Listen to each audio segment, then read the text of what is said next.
Esto se les salió de las manos, porque aquí está la contradicción.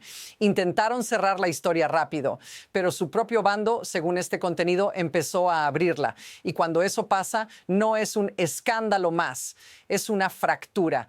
Y sí, esto te importa a ti, aunque no vivas en Minneapolis, porque lo que se está jugando aquí no es solo quien tiene razón en Internet. Es que tan fácil pueden convertir a una víctima en amenaza para justificar lo que ocurrió. El narrador lo dice sin rodeos. Trump está losing it, mientras groups like the NRA y hasta Barstool empiezan a volverse en su contra. Y eso solo pasa cuando algo ya no se puede sostener, porque el caso gira alrededor de un nombre, Alex Jeffrey Peretti. Y lo que viene después de ese nombre es exactamente donde la historia se rompe en dos. Según este contenido, Peretti estaba en una protesta pacífica en Minneapolis. Vio a una mujer manifestante siendo rociada con gas pimienta y él se acercó para ayudar. Y ahí, según el relato, todo se descontrola. Gas, golpes, un derribo en grupo y luego disparos. Pero lo que hace que esto no sea un caso aislado, según el narrador, es lo que ocurre después. El intento inmediato de encuadrarlo como villano, llamarlo domestic terrorist, convertir el contexto en amenaza y empujar la idea de que si llevas un arma, mereces morir. Y aquí va la pregunta que lo cambia todo. Si un derecho legal puede usarse como excusa para matarte, ¿qué significa eso para cualquiera que salga a la calle con una cámara o una pancarta? La afirmación fuerte es esta.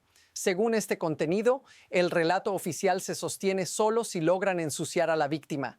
Y la prueba concreta está en una frase que se repite como un clavo: "He never took the handgun out of its holster". El narrador afirma que Peretti sí tenía un arma oculta, pero con permiso legal, y aún así, insiste, nunca la sacó. Eso significa algo simple: si el arma nunca aparece, entonces el argumento de amenaza inmediata se derrumba.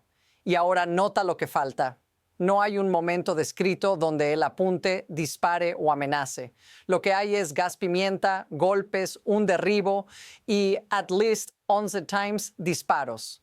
Y aquí es donde esto se intensifica, porque según el contenido, no solo ocurrió la muerte, se intentó sellar todo lo que venía después.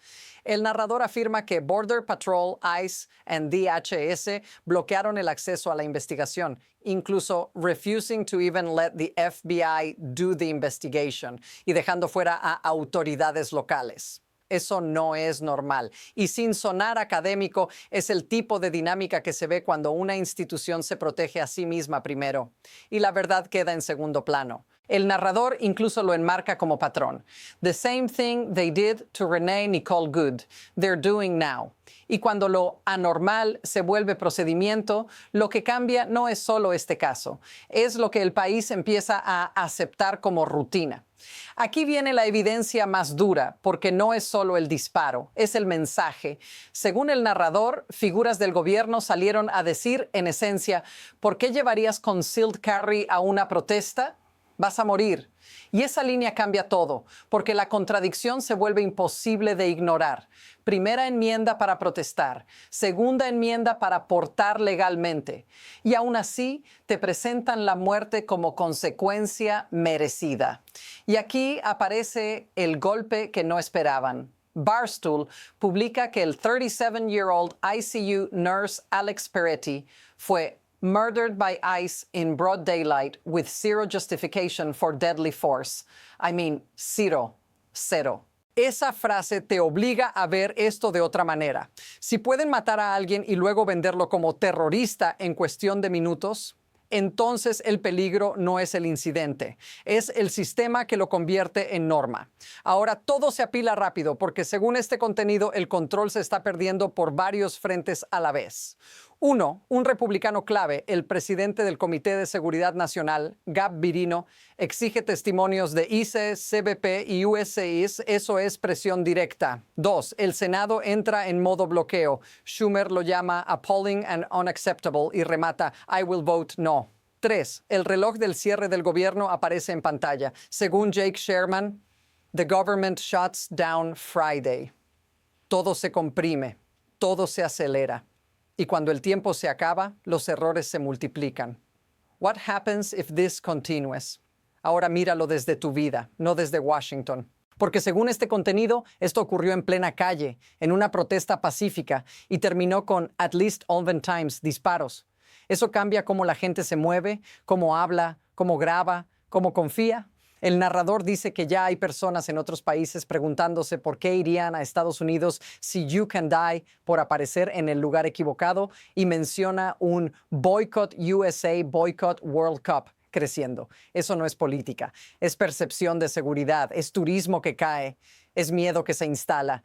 Y el contenido mete otro golpe humano, el intento de arrestar a Don Lemon por grabar una protesta y un juez diciendo que el caso estaba sellado, even from me, con solo 2.5 hours para responder. Si esto se siente familiar, say so in the comments. Aquí está el mecanismo y es más frío que la indignación.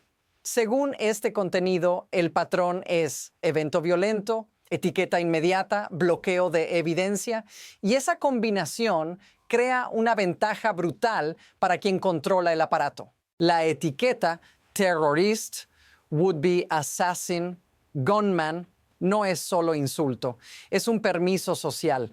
Permite que el público deje de exigir precisión. Permite que 11 disparos se vuelvan justificables. Y el bloqueo hace el resto. Si controlas la evidencia, controlas el final. Lo inquietante es que este contenido muestra cómo el sistema intenta sostenerse con espectáculo y miedo, pero empieza a fallar cuando voces inesperadas rompen filas. El NRA llamando dangerous and wrong ciertas generalizaciones, y Barstool diciendo watershed moment.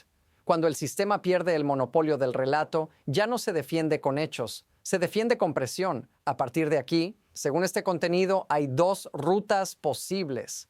Ruta 1, cierre total. Mantienen el caso dentro del perímetro federal, empujan la etiqueta de terrorista y esperan que el ciclo de noticias cambie. Es la estrategia de aguantar hasta que el público se canse. Ruta 2, fractura interna. Testimonios en el Congreso, bloqueo de financiación en el Senado, demandas por evidencia y presión pública creciendo. Y cuando eso ocurre, alguien termina soltando algo, un nombre, un video completo, un documento, una orden. Ninguna ruta es segura. Ambas tienen impulso. Y lo más importante es esto: la próxima jugada ya se está formando, incluso si todavía no la ves. Aquí está el insight que se queda contigo. Cuando el poder se asusta, no intenta convencerte. Intenta reemplazar lo que viste. Este contenido lo reencuadra así. No es solo lo que pasó con Alex Jeffrey Peretti, es lo que hicieron después para convertirlo en terrorista, mientras el detalle clave queda flotando. He never took the handgun out of its holster. Una frase, un quiebre, una historia que ya no se puede cerrar con comunicados. Y aquí está el loop.